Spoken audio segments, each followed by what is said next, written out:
The Legend of Heroes: Trails of Cold Steel 3. Released in Japan in 2017 and in the rest of the world in 2019, Trails of Cold Steel 3 follows the story of Rin about a year and a half after the events of the second one. With a new role and a big cast of both new and old friends and foes, Erebonia's story starts moving toward its conclusion. Let's see how this went.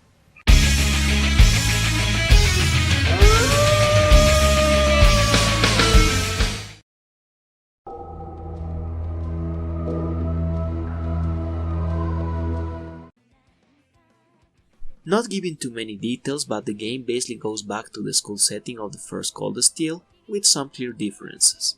Rin is now an instructor and he's in charge of the new Class 7, and following the structure of 1, there will be school sections and field trips. The majority of the story and events happening during the latter ones. Important to mention that you visit fewer places in this game, but the story and events related to them, as well as how many locations within you can explore, have increased quite a bit. In general, I found the field trips a lot more interesting, but I believe knowledge of previous games, including the lever and crossbow ones, is a must if you really want to enjoy them, since there are a lot of references and returning characters involved into things. The new characters, both playable and NPCs, are likable and they seem to have more personality and development than half of the cast of the original games. Of course, tastes might vary, but having a smaller crew to work with most of the time brought me back to the SSS days back in Zero and AO.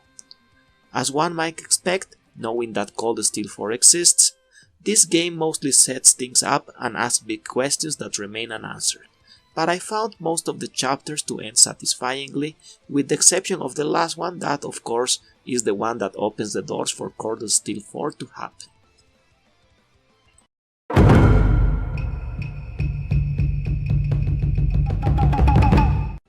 I had heard that I shouldn't expect too much since the game still uses the same engine as the previous games, but I was honestly surprised with how much the game has improved. The characters and especially the animations look a lot better, and thanks to them interactions and events finally look kind of cool instead of a little cringe-worthy. They are still not the best ever by no means, but I think we've finally gotten to the point where they don't get in the way of the storytelling. The interface has been improved, both in combat and out of it, and everything from using items to saving has a shortcut now, which really improves the experience. The music, once again, is really good, probably not the best in the series, although once again, tastes, but it's still easily top-notch. Voice acting in both English and Japanese is cool, and I actually ended up liking some of the dubbed voices, which doesn't normally happen.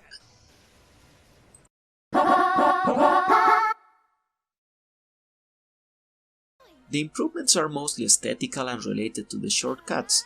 Besides this, you still have the turn-based strategic combat that the series is known for.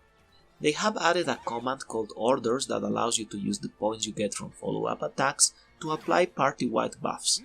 It adds a bit of strategy and might be a bit overpowered, but they add some fun compared to only being able to use these points for rush or all-out attacks. The rest is mostly the same, with the only new thing coming to mind outside of combat being how you automatically pick up things from the environment objects you destroy, and a special bar kind of thing that you feel by doing surprise attacks, and that allows you to unleash an attack that allows you to start a combat with advantage at will.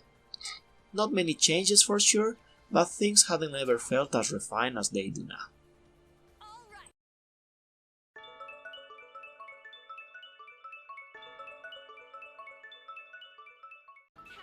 Probably the most enjoyable title since AO for me, with all the improvements and refinements to things. The only downside besides things related to personal taste is that you really need to have experienced the previous 7 titles to get the most of things. If it weren't for that and the story were self-contained, this is a JRPG that you could easily recommend to anyone. But being interconnected is also one of the draws of the series, so I can't really hold that against the game.